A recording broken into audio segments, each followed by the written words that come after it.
بسم اللہ الرحمن الرحیم۔ السلام علیکم گائز، آج ہم دیکھیں گے UGC نیٹ JRF میں شامل یونٹ 2 میں مثنوی کے بارے میں۔ مثنوی کی تعریف۔ مثنوی اردو کی ایک اہم اور مقبول صنف ہے۔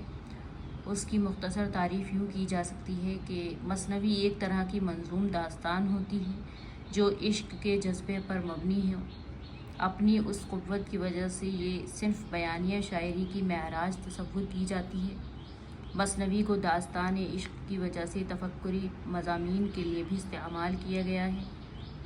یہ دو رنگا پن اس کی بڑی قوت ہے۔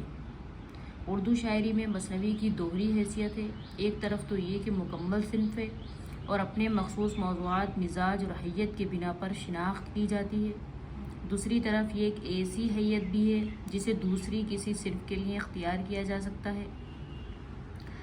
مثنوی عربی کے لفظ مثنى سے مشتق ہے جس کے لغوی معنی ہے دو یا دو جز والی چیز۔ اس کا مطلب یہ ہوا کہ مثنوی ایک ایسی شعری تخلیق ہے جس کے اشعار کے دونوں مصرے ہم وزن اور ہم قافیہ ہوں۔ ہر شعر کا قافیہ پچھلے شعر کے قافیے سے مختلف ہو۔ مثلا یہ اشعار: ایک قصہ عجیب لکھتا ہوں، داستان غریب لکھتا ہوں، تازہ اس طرح کی حکایت ہے، سننے والے کو جس سے حیرت ہے، جس محلے میں تھا ہمارا گھر وہاں رہتا تھا ایک سوداگر۔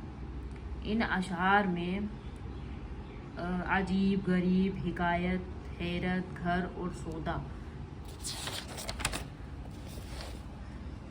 سوداگر جو ہیں وہ قافیہ ہیں، اور ہر قافیہ ہر شعر کے قافیے سے مختلف ہے۔ اس سے واضح ہوا کہ مثنوی کا نظام قافیہ الف الف با با جیم جیم دال دال ہوا۔ اسی طرح آگے کے تمام اشعار میں دونوں مصرے ہم قافیہ ہوں گے۔ مثنوی میں ردیف کا استعمال نسبتاً کم ہوتا ہے۔ ایک موٹے انداز کے مطابق ہر مثنوی میں 10% اشعار مردف ہوتے ہیں اور باقی غیر مردف۔ مثنوی کا معیار۔ مثنوی کا فن ایک مرکب اور پیچیدہ فن ہے۔ یہ بہت کچھ ناول کے فن سے ملتا جلتا ہے۔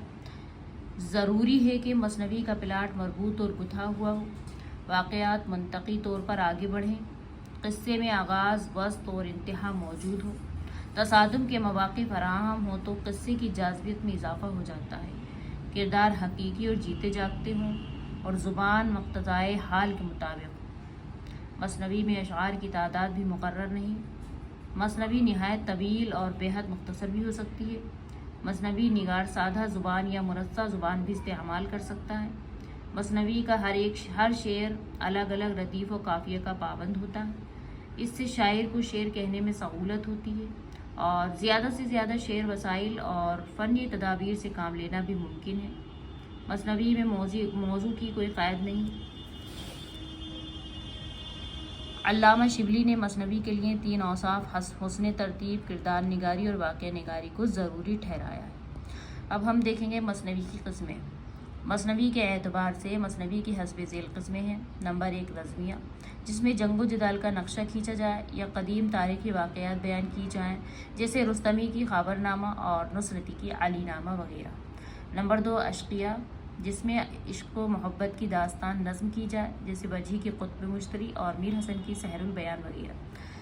نمبر 3، اخلاقی، جس میں حکمت و موضوعات، پند و نصائح نظم کی جائیں، غواصی کی مینا ستونتی وغیرہ۔ نمبر 4، افسانوی، جس میں افسانے اور قصے نظم کیے جائیں، جیسے مقیمی کی چندر بدن و مہیار۔ نمبر 5، متصوفانہ، جس میں تصوف اور روحانیت کے مسائل بیان کی جائیں، جیسے خوں میاں چشتی کی خوب ترنگ اور ذوقی کی نزہۃ العاشقین وغیرہ۔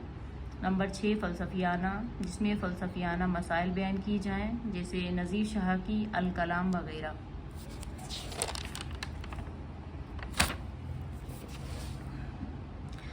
اب ہم دیکھیں گے مثنوی کا فن اور ارتقاء۔ مثنوی اس نظم کو کہتے ہیں جس میں ہر شعر کے دونوں مصرے مقفع ہوں اور ہر شعر کے دونوں مصروں کا قافیہ الگ الگ ہو۔ مثنوی کے لیے 7 اوزان مقرر کیے گئے ہیں۔ عام طور سے رزمیہ مثنوی کے لیے بحر متقارب، جس مثنوی میں جنگ کا بیان ہوتا ہے اسے رزمیہ مثنوی کہتے ہیں، جیسے نصرتی کی علی نامہ۔ جس مثنوی میں عشق و محبت کا بیان ہوتا ہے اسے بزمیہ مثنوی کہتے ہیں، جیسے زہر عشق اردو کی پہلی مثنوی قدم راؤ پدم راؤ ہے، جو احمد شاہ بہمنی کے دور میں لکھی گئی۔ اس کے خالی فخر الدین نظامی پہلے مثنوی نگار ہیں۔ جہاں تک اردو مثنوی کے آغاز و ارتقاء کا سوال ہے، اس کے ابتدائی نمونے شمالی ہند کی رہسوں اور صوفیاء اکرام کے ملفوظات میں دیکھنے کو ملتے ہیں، جو کہ مثنوی کی حیت میں ہے، لیکن اردو میں موجود مثنوی کا حقیقی ڈول گجرات دکن میں ڈالا گیا۔ گجرات میں جوگام دھنی کا کلام مثنوی کی حیت میں ہے، لیکن خوب میاں چشتی کی مثنوی خوب ترنگ بقول عبدالقادر سروری ایک مکمل مثنوی ہے۔ اس میں متصوفانہ خیالات عام زبان میں تسلسل کے ساتھ بیان کیے گئے ہیں۔ ویڈیو پسند آئے تو لائک کریں، شیئر کریں اینڈ چینل کو سبسکرائب کریں، بیل آئیکن کی گھنٹی کو پریس کریں تاکہ ہر نئی آنے والی ویڈیو کی نوٹیفیکیشن آپ تک پہنچ سکے۔ پلیز ویڈیو کو لائک ضرور کریں۔